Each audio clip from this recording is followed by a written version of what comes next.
Bismillahirrahmanirrahim. Alhamdulillahi wahdahu wassalatu wassalamu ala sayyidina Muhammad wa ala alihi wa sahbihi wa man tabi'ahum bi ihsanin ila yawmiddin.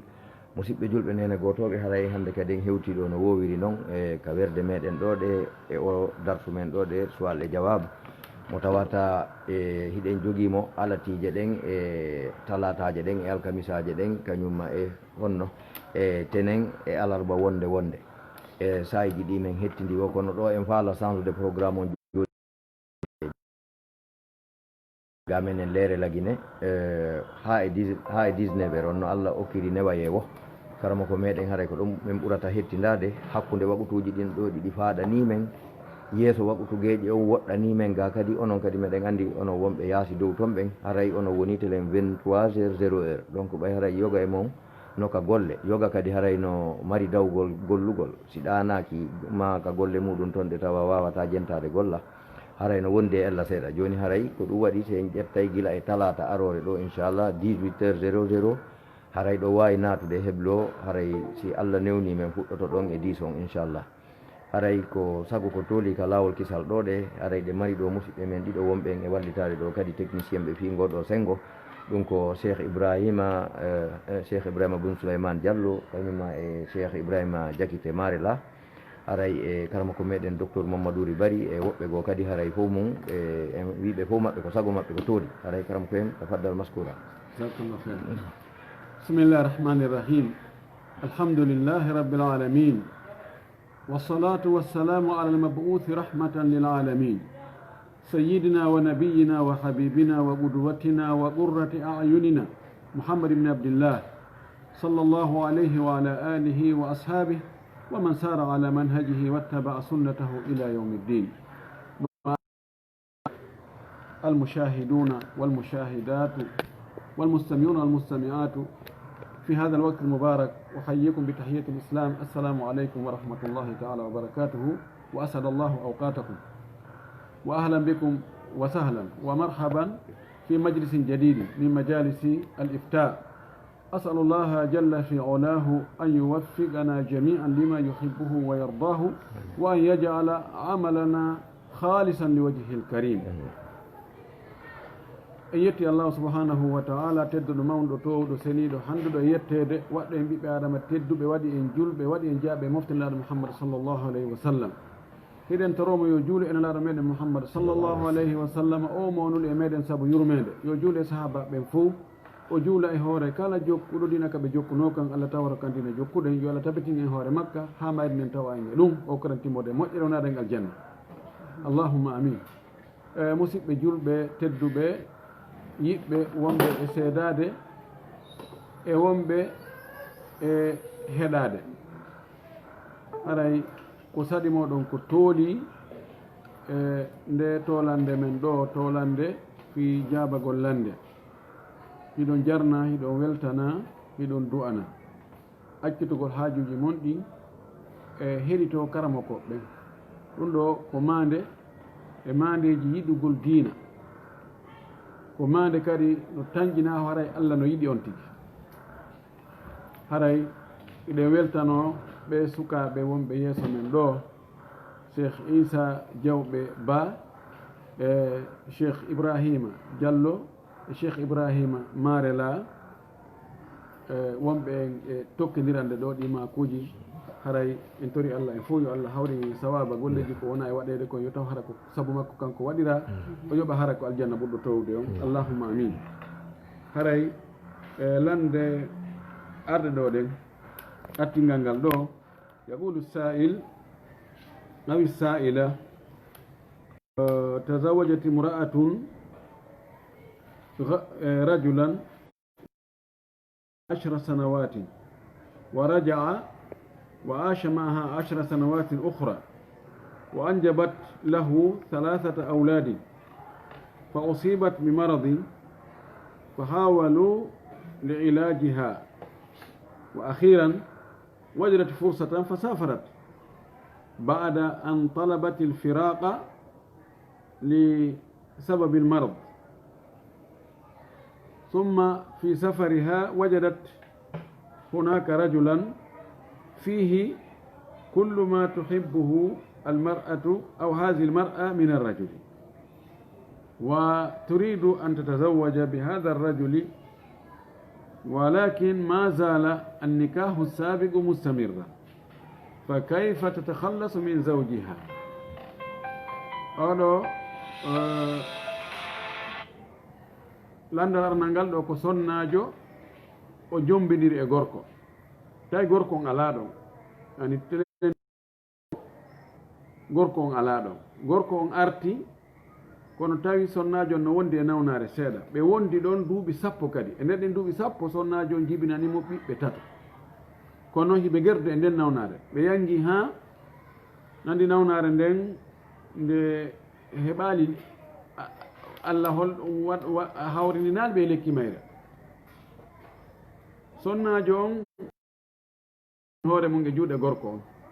kono gorko on jonnitaali e nder ɗum sonnajo on heɓi occasion o yaasi kaw yahoy toon gorko tawi no landal ngal ardi noon on ɗon gorko no e ma ko sonnajo e gorko kin darnde nden jawdi ndin piiji ɗin diina kan ɗon noon himo faaladirde on gorko ɗon, kono ngal dewgal aranal to e ngal wooda, wo ko honno o gerta o sortodira e on gorko makko arana ɗon no ganani anda ko woni noon ngal ɗon dewgal aranal hengal woodi, hengal tabiti, hada ni kaw sabata yaqina, ngal ɗon dewgal aranal ngal tabiti hoore pellet hingal wuudi. Joni ittugol ngal ɗon ko si gorko on acciti, si tawi gorko on jaɓani accutude an to haali almar'atu zawjaha, koyo sonnajo on ɓorodir e makko ɗum koyo wimo ene ko jelumi jonnete mi hetta hoore am, o inna artu teŋi on e valise on e ɗum ɗo mi jonnite hoore ma, o jonitamo ɗum o hetta hoore ma ko ɗum wiyete hoɗu. Si tawi noon gorko on kadi e jaɓali ɗum, ɓay worɓe ko ɓeyne noon min mi accitata, sa addi ɗo hunde kaari mi accitata, haray heddi imma musidal goɗɗo ɓe no ɓuri moƴƴude helen ɓe hadda ɓe heeli, sina ɗum haray ko laamu ngun si heeli dewgal ngal, kono sina ɗum dewgal ngal no heddi hingal wooda, hingal e batte maggal, hingal yaade laawol maggal, o gorko to wawata mo jombude dewgal ngal ngal sella, ɓay dewle ɗiɗi aggoditta e hoore sonnajo goto fewdo goto tawɗe fopp yiɗe selli.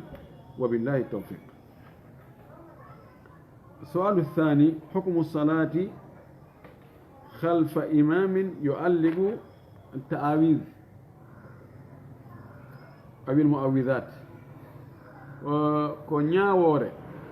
juulugol ɓaawo almami, on almami ɗon hara no haɓɓi talki e talki no wiye muawidat, no wiye tama'im, no wiye ta'awiz, almami haɓɓuɗo talki no sella juulugol ɓaawo muɗum. Tawɗen andi talkuru si tawi ko talasimu winda ton, mana ko inɗe cheytaneji ma inɗe jinna ma haala ka famatako, ma katime, ma adaduji, ma rumusji, wono tasama, bashama, ka haqa, hasila sil, hashin shishin, sifano ɗum, haygalala hil, hasila shil, hashin shishin, tawa ɗum ɗon ko ka fannu barhutu non, sifa ɗum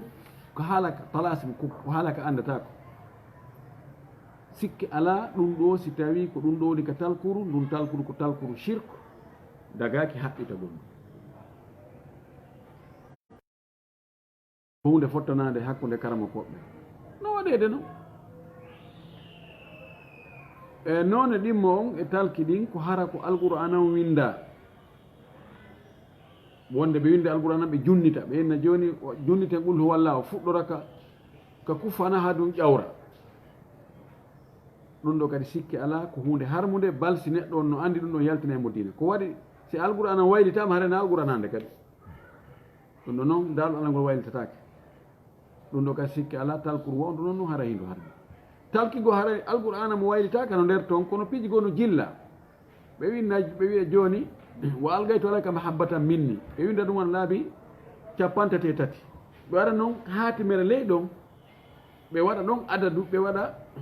soɓɓundu ɓe e harfere ɓe waɗaɗa daali ɓe waɗaɗa sin ɓe waɗaɗa ra ɓe waɗaɗa ya ɓe waɗa hakkude ɗon adaduji ɓe waɗa masalan temedere capantati e tati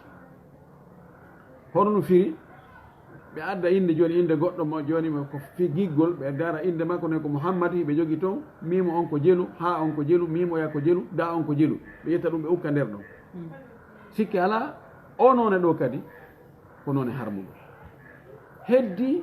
hara ko qur'ana laaɓuɗo on pos windiraɗo wano windori noon ka kamilu jillaka goɗɗum ɓeydaka hay fus est ce que ɗum ɗon kadi harayno dagui windugol ɗum haɓɓito ma windugol ɗum yara looto ɗo ko mahallu khilafin ko nokku yeddodiral karama koɓe hakkude karama koɓe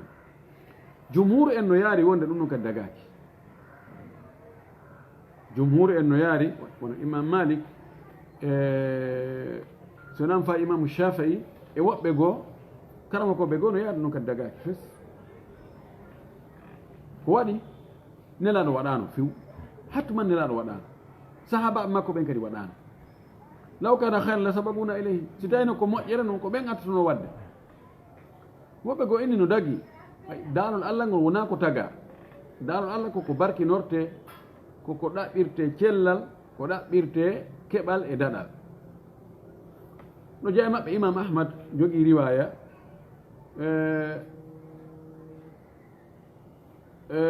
ibnu taymiya ibnul qayyim yo allah yurumɓe fof yaafoɓe ɓe sembini ɗon ɓe wi ella ala cheikh albani no yilti rutti ɗum ɗon mouradu moƴƴuru wala kullin ɗum ɗon siko ɗum ɗon accugol ngol ɗon ɓuuri moƴƴude kono haray mo waɗi haray harma joni noon o almamijo ɗo enen anda ndu talkuru makko ko honno woni nder ton wo alayhi ko ɓuuri moƴƴude haran tigi juulali ɓaawo almami kono si on tigi juuli ɓaawo makko yalde julde nde bone julde nde bonata ko waɗi ko ɓuuri heewde kon e waɗoɓe in talki ko ɓuuri heewde kon e ɓen haɓɓoɓe talki kamɓe koɓe waɗi talki ɗin ko noone e torol ɗum allah imma fi heɓugol ma fi daɗugol ani ɓe fiɓaɗo sa landike ɓe ɓe wiyata ndu talkurɗo nduɗo ko kayru tun woni ko waɗantamin non mais non ko mi tororo e allah si tawi on tino fiɓo onde na talkuru ɗum tigi woni ko watta ko allah woni ko watta haray ɗum wiyata ko shirku mawɗo si tawi noon tino fiɓo onde ndun talkuru ɗon ko kayru woni fop si ndun ɗon na kayru o mayayno ma o heɓatano hay hunde ɗum haray ɗum noon ko shirku mawɗo haray juulatake ɓaawo shirku o shirku mawɗo kono ko ɓuura tañƴinede kon ko feeñi kon si a landike joni waɓɓe talki ɓen koko minɗa kon ko ɗum ɓe wiyata o alayhi haray son tigi juuli ɓaawo no o filata ko julde nden kono si mo andi goɗɗo goo almamijo mo watta mo haɓɓata ko talki wona piɓi no selli finde haray ko yon tigi yahu juuloya e juuɗe on ɗon haray hatman ko ɗum ɗon woni ko haani ko aray ko ɗum ɗa wiɗen kono min babil ihtiyatu ko ɗum kono si on tigi juuli ɓaawo oɗa wiyata yo finde julde nden wabillahi tawfiq السؤال الثالث المسبوق إذا صلى مع الإمام ركعة زائدة للإمام هل يعتد بها oɗo ko landi ko arɗo tawi almami juuli darde ɓe juulidi darde almami falji ɓeydoyi darde wana maɗa wotere o tawte ɓe kadi mere ɓe juuldi ɗimmere nden e tammere nden e nayaɓere nden almami ɓeydoye jowaɓere kanko ko nayaɓere makko ɓe continue ha o juuli nde fes kono ko ɓeydande almami o almami o andoy ko ɓeydande o sujjoy bada salam kanko ɓawojo on nden ɗon darde nde tawata almami ɓeydu nden ɗon nde moƴƴana almami on kanko ko waɗiri nde ko ɓayo anda o yejjuto kanko ɓaawojo on nden ɗon o kontayde hara joni si ɓe salmini ɗon gasi alhamdoulillahi o immata ko adda darde wonde goo ka nden ɗon kankadi ɓayde bonani almami makko nde bonanimo kankadi nden ɗon kontade fayde konte ko tati o heeɓi si almami salmi o immo adda darde wonde goo ɗo kadi ko yeddinal hakkude karmakoɓe imam malik wi nden ɗon nde kontatake si nde bonani almami nde moƴƴanta ɓaawojo idan si ɓe salmini ɗon fi kala o heeɓi nayyi kono nayaɓere makko nde wona moƴƴude ko yo hay ko nden ɗon o adda darde wonde goo e hara julde makko nden timmi o sujjoya baɗa sa ko bonde ɓaawojo wa billahi tawfiq sualu الرابع اتخذ الرجل صديقة ولكن لم يزن بها وبعد فترة من الفراق فترة طويلة من الفراق رآها بعد ذلك فأراد زواجها هل يجوز له أن يتزوج بها كراجل غوركو on jaatondiri e jiwo wo ɓe boni daali noon wo ɓe way ɓe wonoy ko neeɓi ɓe tawi sagata on ha joni no faala jiwo on kadi no faala sagata on to sella ka ɓe jommidira e hoore ɓe jaatondiri no law kono wo ɓe waɗari zina yani no jaa e faljereji ɓe inna ɓe jaatondiri kono ɓe waɗali ko boni jardigol ngo tikku ko boni joni ɓay ko fanɗi kon si gorko jaatike jiwo ko ɓuri fanɗude kon ɓe weddoday ɓe yewtay yewtereji no gasa ɓe jogodiray no gasa ɓe mawlidiray no gasa awa ko ɗum ɗo wiyete ko ɓuri fanɗude kon ɓe yaaday kamɓe tum ɓe weddoday ɓe jooto kamɓe tum ɓe yewta ɓe ittidira wulamo ɓe da ko windoto e haala oya bal hay ɓalli ɗin ɓe memidire ɗum koko boni noon wiyetake ɗum na ko boni ko woni bonki mawkikin ɓe hewtoyaali ko noon ko goonga maɓɓe ɓe waɗali zina on tigi ɓe wawi jommidirde ɓe toro allah yallah yaafa ko feƴƴino kon sabuna koko boni ɓe gorko e debbo jaatodirgol ɓe welda ɓe halda ɓe woni jaatigi ɓe jindida ɓe jolda ɓe ƴawra koko harmi noon koko boni kono hewtal taw zina hare no sella ka ɓe jommidira wa billahi tawfiq السؤال الخامس وجد رجل عند فناء داره لبنا مصبوبا وفي وسطه بيضة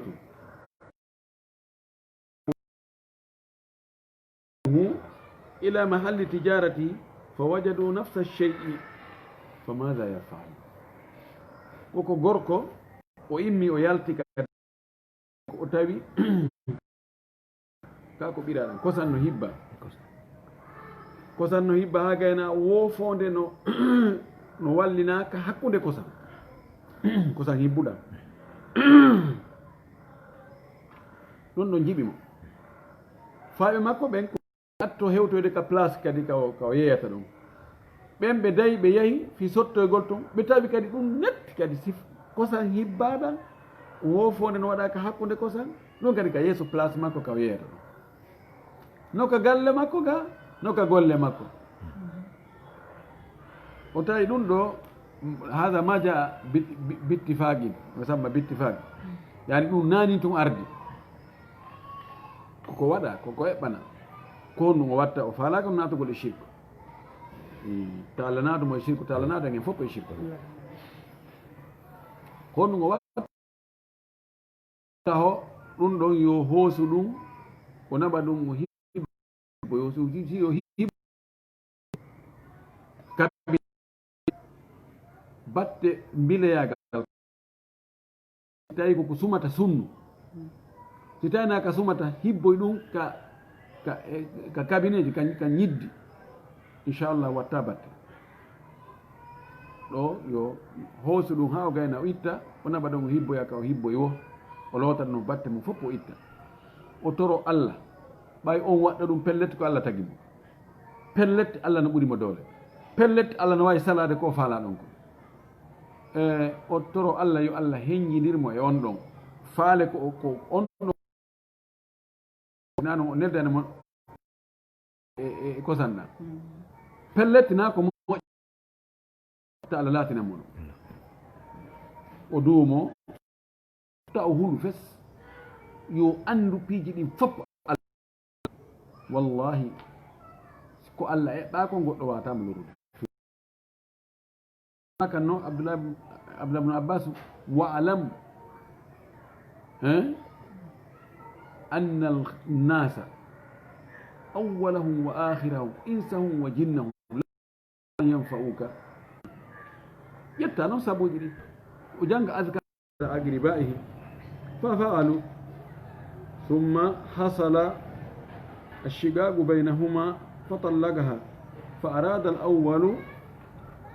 أن يتزوج بها وهي ما زالت تحبه ولكن الأولياء رفضوا ماذا يفعل وقال عند جوت قال سكتوا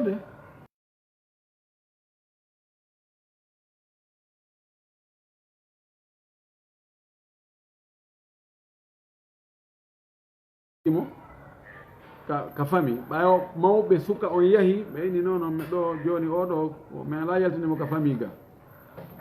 ɓe okkitinimo ka fami jiwo on e sagata on wondoy seeɗa kono wulo wulali ɓe haaɓi feeñi koye landal ngal nandi gorko on acciti ɓe seedi jiwo on arti sagata on tawi no faala fayin kañum mettitalimo jiwo on kadi no yiɗi jiwo on wi sina on ɗon sagata arano jombatamo kan kadi o wi ko on ɗon o faala jombude mawɓe wi owe ŋetti ɓe wakkilaki ha joni ko honno woni solution honno laawol ngol saɓa nde gandi jiwo hanaka forcede o okke gorko mo faalaka law sallllahu alayhi wa sallam o makani o maaki albikru tusta'dhanu wa idnuha sumatuha wathayibu ahaqu binafsiha min waliyiha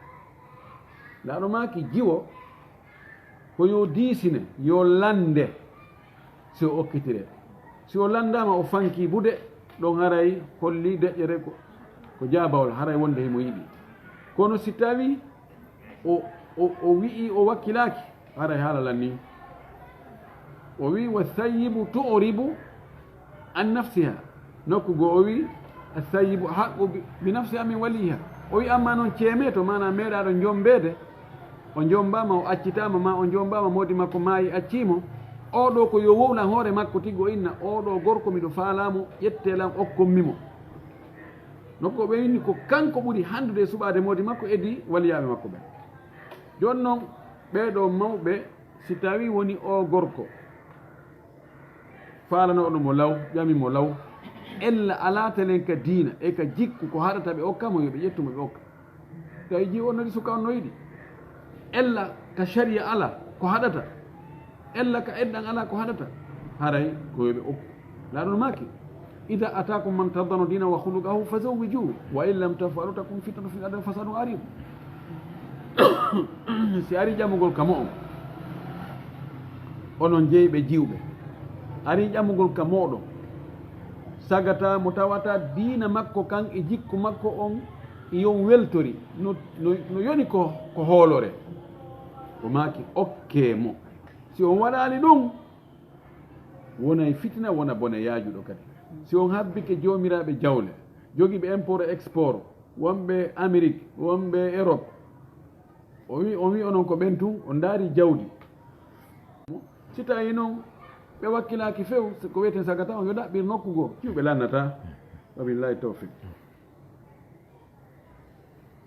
السؤال السابع الحامل في شهرها الأول ترى الدم هل تصلي مع هذا الدم ɗo ko sonnajo sowiɗo kono ka lewru makko aranoru taw woni ko sowiɗo baggu kono ƴiiƴan no yaltude e makko ko seeñade ƴiiƴan o wi ɗan ƴiiƴan ɗon ngo julda e majjam ka o juldata e majjam ɗan ngo julda e majjam kaɓan malikankoɓe e shafiyankoɓe kamɓe ɓe inni sonnajo sowiɗo no yiya fiilayeru ka maɓɓe kamɓe sonnajo sowiɗo so yi ƴiiƴan fewndo ka o wowi yiide ƴiiƴan ɗon ɗan ko ƴiiƴan fiilere contete o juldeta e majjam o hordeta e majjam o yiddata e modi makko kadi imo wonde ɗan ƴiiƴan kono ko selli kon ko wonde ɗum ɗan ɗo ƴiiƴan na ƴiiƴan filayre ko ƴiiƴan ñaw gan debbo on mo hani yahugol ka docteur ɓe ɓen ka gynécologue ɓe ɓen ɓe ndaara ko honɗum woni sabu ɗan ƴiiƴan kono ɗan ɗon haɗatamo dewe ɗen fof o juulida e majjan siko fewno horugol o horda e majjan si tawi mode makko no wawi ñeñinde ɓe wawi ñeñinde ɗon kadi wabillahi tawfiq سؤال الثامن هو مشابه امرأة في زمن الحيض انقطع حيضها أشهرا فأخذت دواء للعلاج فنزل بها الدم فلا تعرف أهو دم حيض أم استحاضة وكسرنا جو كدي الدوبي دو فيوندي دينكو دوبي يوغل في لايو وهو تالي دوبي كتاوتا filayru arata e makko ko fewndu ka o fiiloto kono filayru num kali woni lebbi o yaal ƴiiƴam few joni noon o yahi o ƴetto e lekki ko onno fonno ko fibron ka fibron lekki ɗo fiir muusu reedu ma goɗɗum ngo ɗo o ƴetto e kin lekki noon tun ƴiiƴan ɗan yalti ƴiiƴan yalti e makko joni noon o anda ko kin lekki ɗon woni sabu ɗan ƴiiƴan ka feppodiri joni ƴiiƴam filayro makko ndun ari o anda ɗan ko ƴiiƴam ñawni ka ko ƴiiƴam filayro joni yo ndaaru ƴiiƴam ɗam moƴƴi himo wono yiri ƴiiƴam filayro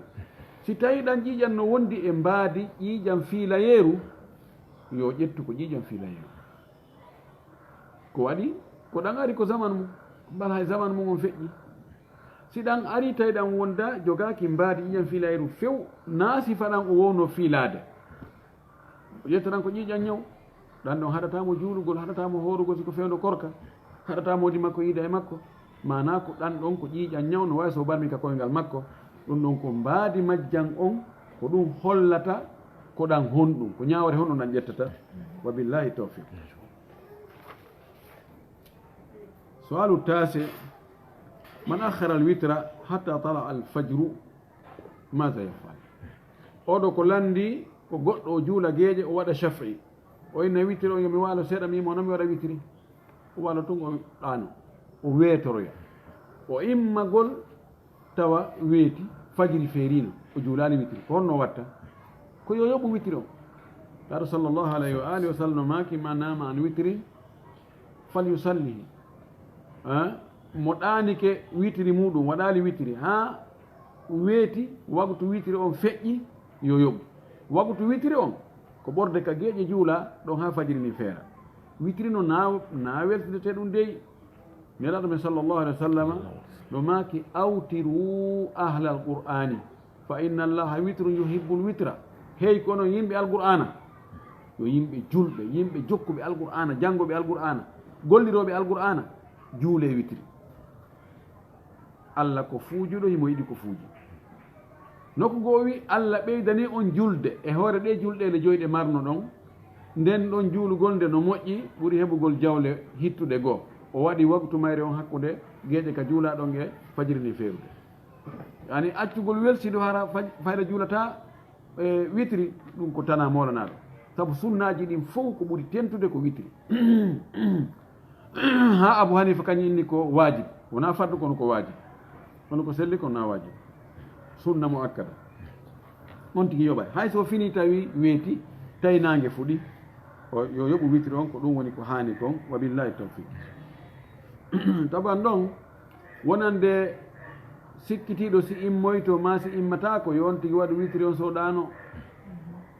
ɓayi nelaɗo waɗi witiri ka fuɗɗode jemma o waɗi juuli witiri on ka hakkude jemma o juuli witiri on ka lannaɗo jemma si wonti no felliti o immoyto ella ala yo nendu o immoyo o naafa ɓeɗe ko mari feere kon ko hombira witiri on sualul ashir man marida fi baladi lgurbati fa awsa bi naqli jussatihi ida mata ila baladihi walakinnahum dafanuhu fi baladi lgurba fa hal yathamuna bi dalik oɗo ko neɗɗo yahuɗo e leydi étranger leydi goo o nawnoyi noon o huli nawnare nden o wasi o inni ha so maayi yoɓe artir fure makko on ka leydi makko ɓe surra ɓe wi awa o maayile kono ɓe artirali ɓe surrimo toon ene ɓe heɓa e bakkatu ko ɓe signali o wasiye ɗon kaɓe mara bakkatu si tawi leydi kaɓe surrimo ɗon ko leydi l'islam ko leydi julɓe ɓe mara ella hay fus si ono waɗi wona cheikh boune base e karama koɓe goo hiɓe innimo wasike yo eggine itten e leydi ka o woni ɗon ɗon le ko leydi julɓe naɓe nokkugo o surroye toon on wasiye wona yo huutode ko waɗina ko haani neɗɗo on ka o maayi ɗon si tawi ko leydi julɓe ko haani ko yontiki surre ɗon ƴettugol fureji aajide mum inna ko yo natte fuuta ko yo natte ɗo e ɗo wona ko haani koko lundi ko sharia on ko nelaɗo yamiri ko lano maaki si goɗɗo maayi yaccine wattingol mo ngol hittine wattingol mo ngol siko moƴƴuɗo ko e moƴƴere wonɗo moye naɓude heña neɗɗo si tawi mo foda moƴƴere sago makko ko ɗum hewtu heña si tawi na moƴƴanaɗo ko bone wonɗon ittude e daaɗe moɗon ko sortodirgol e muɗum joni noon siko rondagol mo naɓa andi haray ɗon yaccingol ngol haray tawaka ɗon joni noon si tawi koye leydi ɓe wona julɓe matata si o surrama ɗon ɓe irtoyay ɗo haray ko nattugol ngol si tawi no newi haray ko ɓe natta si tawi no newi nattugol ɓe nattali ɓe surrima ɗon hiɓe andi ɓe ya irtoyay ɓe sunnama ɓe irta ɓe ɗumanno ɗon haray ɓe jogui bakkatu si tawi possibilité mum no woodi hara e jawdi makko ndi no wawi ko ittire ɗon financé amma siko kamɓe financata ɓe heɓali ma ɓe heeɓi kono ɓe waɗali ɓe ala bakkatu ko waɗi farlaki ɓe haray ko ɗum ɗon woni ko haani ko mana ko honɗum wiyete yimɓe ɓen ɗo eggingol ɗi fureji itta ka on tigui maayi ɗo naɓa mo nokku go surroya ko yen andu taw leydi allah ndi wonande neɗɗon ka on mayɗo on leydi allah ndi fof no fota ko ɓuuri wiyeteno ɓuuri ko baqiye baqiya no jogui ɓuural muɗum feerewal ɗen ɗon berɗe kono ko lutti kon berɗe no fota ko golle on tigui ɗen ko ɗen on tigui yoɓete o nawigol ko ɓay o surrama e nde nokkure ɗo haysi o moƴƴano ko ɓay ko ɗo o surra ɗum ɗo nafaymo ɗum ko haala noon wo alayhi a ɗum ɗo joni wuta eggine si tawi tun ka o maayi ɗon no woodi ka surre tawa so surrama ɗon ko ɗon o wonata ha ñande gutufal ma ha ñande o gasi taw few tawa ñoli ɗum ko ɗum haani si tawi noon koye leydi wona julɓe ma haysi ko julɓe kono ɗon si on tigi woni ɗon sertum ɓe irtaymo haysi tawi o lannali ñolde ɗon haray si tawi no wawi naɓugol nokkugo hara ella ala kawtinaɓe nokkugo wa billahi tawfiq السؤال 11 وهو الأخير يقول السائل هل يجوز أن يغضب الإنسان لشقيقه لأنه مدمن الخمر oɗo ko landi wo ene no dagano neɗɗo ka o seytinana nene goto makko ɓay on nene goto makko yara e beere naam yajuse neɗɗo hana seytinangol neɗɗo ninala ni tun haysina siɗɗo makko wona chakhs on wona jaati neɗɗo o seytinante ko jikku makko on ko golle makko ɗen comportement makko on ko acte makko on watta ha o weltane ma o seytinane tagugol forme makko o na kanko moƴƴini hoore makko sa seytinani zati makko on ko Allah moƴƴini ɗon seytinanda kono si tawi neɗɗo no yeddude Allah no wadde ko boni a seytinanayi mo sabu ko woni wadde ɗum ɗon ko siko haysi ko nene goto maɗa si tawi himo yarde beere a haɗimo kono himo jokki mo yara beere ɓeere koko harmi harayde hani mo tikkande nde hani mo seytinande hollamo kadi a seytinani mo a weltanaki mo few nde annal muwafaqa alal ismi ismu sabu jaɓugol weltora bakkatu ɗum ko bakkatu